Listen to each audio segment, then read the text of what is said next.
Today I'm going to explain to you how I survived the Australian winter while I live in a van. Let's jump straight into it. By the way, if you're new to the channel and you want to learn more about smarter van living, give me a subscribe. Why not? I'm posting videos all the time. You might like them. Anyway, let's talk about it. First of all, this is not the sorts of temperatures that you might experience in Canada, North America, Europe, other parts of the world that get seriously cold. I've seen, as you've probably also seen, videos on YouTube, people living in vans in crazy low temperatures. I have no desire to do that. I'm talking about Australian winter, specifically here in Perth, and we're talking about overnight temperatures getting down to sometimes 5-6 degrees Celsius, typically about 10, give or take a couple of degrees. Occasionally you'll get some warmer nights that are around 14 degrees Celsius, but it doesn't really get much warmer than that overnight. During the day, as you can see, it's quite nice. Daytime is not really the problem. I'm currently not wearing a jacket, the sun's out, I've got a hat on. It's beautiful right now. It's a little bit windy, but certainly no complaints during the day. The problem is overnight.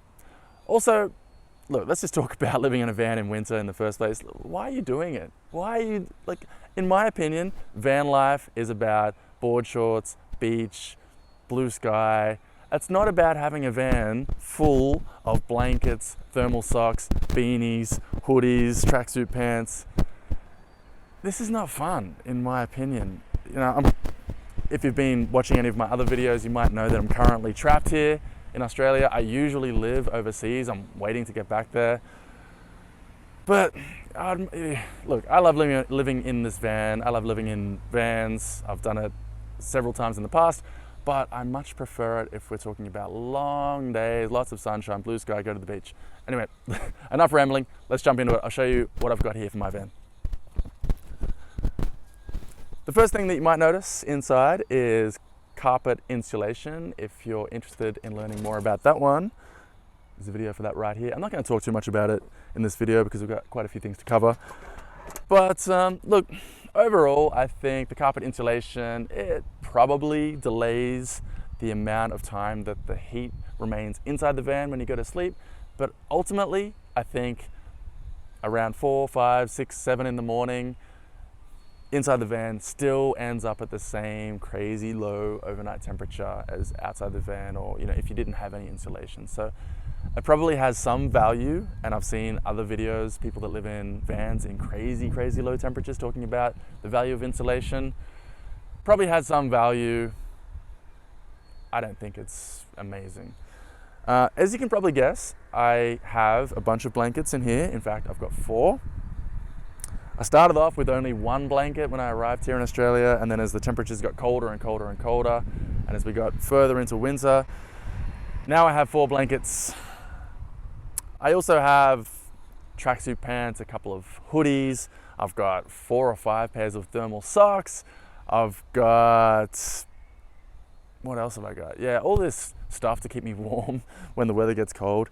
And again, look, this is not really my idea of living in a van and having fun. I would much prefer to just be walking around in board shorts, just have 1 blanket, not have all this cold weather gear and all these hoodies and jackets and jumpers. And yeah, but anyway, here we are. So if you need to do it, this is the way to do it.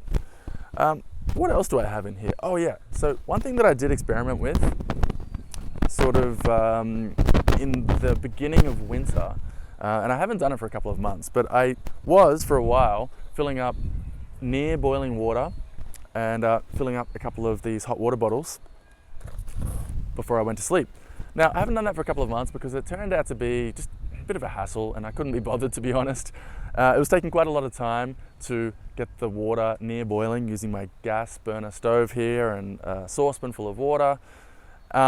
But if you can do it, it does make a big difference. You will be warm and toasty, certainly, if you put a couple of these things in your bed when you're sleeping. You'll be nice and warm until about 1 in the morning. And then after that, you're on your own until sunrise. So it doesn't really solve the problem of making it from 1 in the morning until the time that the sun comes up and you start getting warmer again. So what I typically do is when I'm sleeping, if we only get down to about 12 degrees Celsius overnight, no big deal. I can handle that, and I might only sleep just wearing boxer shorts and maybe a beanie or something, but it's no big deal. When we get down to about 10 degrees Celsius, that's when I start sort of putting on some layers. I'll typically start with a pair of tracksuit pants, a pair of thermal socks, maybe a beanie. If we get down below 10, I start putting on extra layers, more and more things. So far, the coldest night that I've slept in this van was 6 degrees Celsius, and that night it was seriously cold. I was sleeping in 2 jackets, 1 pair of tracksuit pants, 4 pairs of thermal socks, 2 beanies under 4 blankets, and it was acceptable. Not nice, but not so cold that I couldn't sleep. I could still sleep, but I certainly wouldn't recommend it. And anytime I rolled over, which by the way, it wasn't very easy wearing all those layers. I sort of had to shimmy myself into a new position without getting too tangled up. But anytime I did move, the new part of the bed, it felt very, very cold. So look, this gets back to my main point at the start of the video. Why are you living in a van in winter? If you don't have to, my advice is don't do it. But if you have to, that's survivable.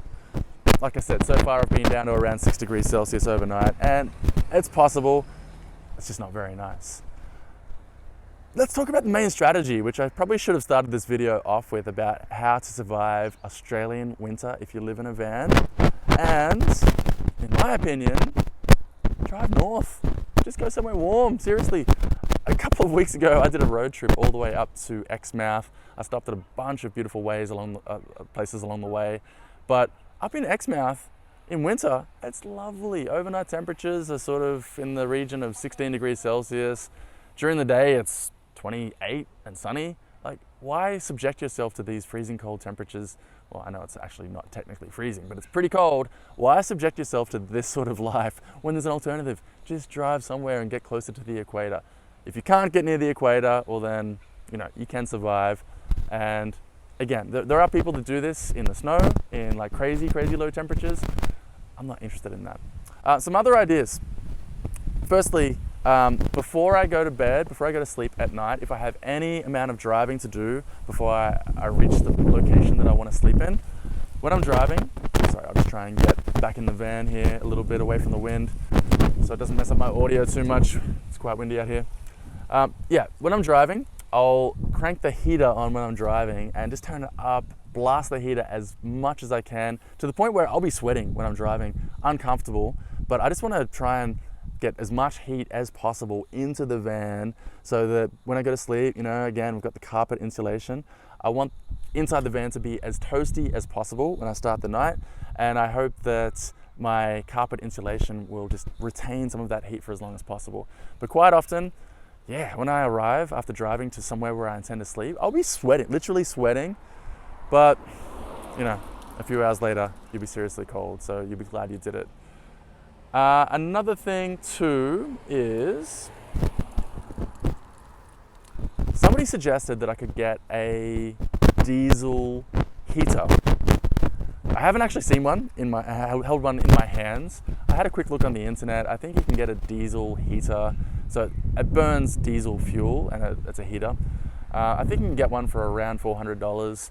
They sound pretty cool, but my opinion is it's already towards the end of winter. I'm at the point now where in the next few weeks, the temperatures are going to start trending upwards. I've certainly gone through the worst of it and certainly gone through the most of winter. So I feel like I don't want to go and invest $400 on a heater that I'm going to use.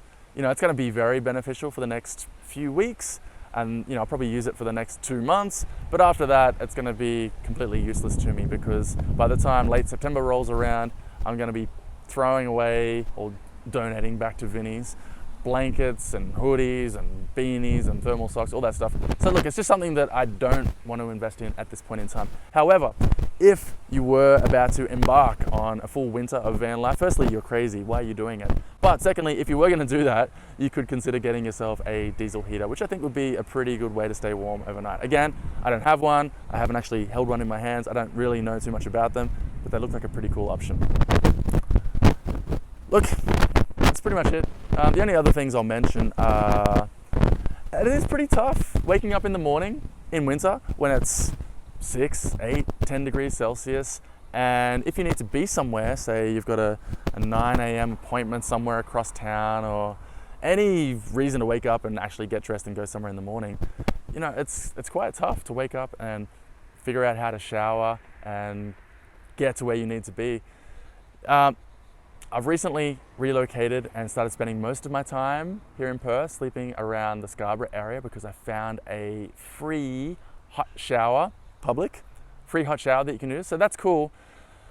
But even then, you know, it's not nice to have to wake up at some crazy early hour of the day and then it's really cold outside and go and have a shower or something. Before I found the hot shower at Scarborough, I was mainly just going down to Cottesloe, sometimes before sunrise when it's still dark, and I was just throwing myself into the ocean and then having a cold shower outside, and really, really unpleasant, but what's the alternative?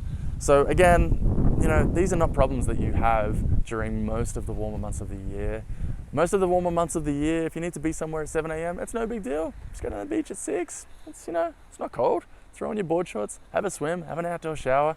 Okay, it's a little bit cold, but it's certainly tolerable, and much more tolerable than it is during winter. Winter is pretty hardcore in a van. All right, that's enough about this one. If you have any other tips about how to survive the Australian winter in a van, you can leave them in the comments below. That'd be great to get some other ideas. You know, like I said, got the diesel heater idea, that's cool. Maybe you know some other stuff, so let me know. If you liked today's video, do me a favor, give me a thumbs up. I really appreciate that. You have a nice day, and I will see you next time.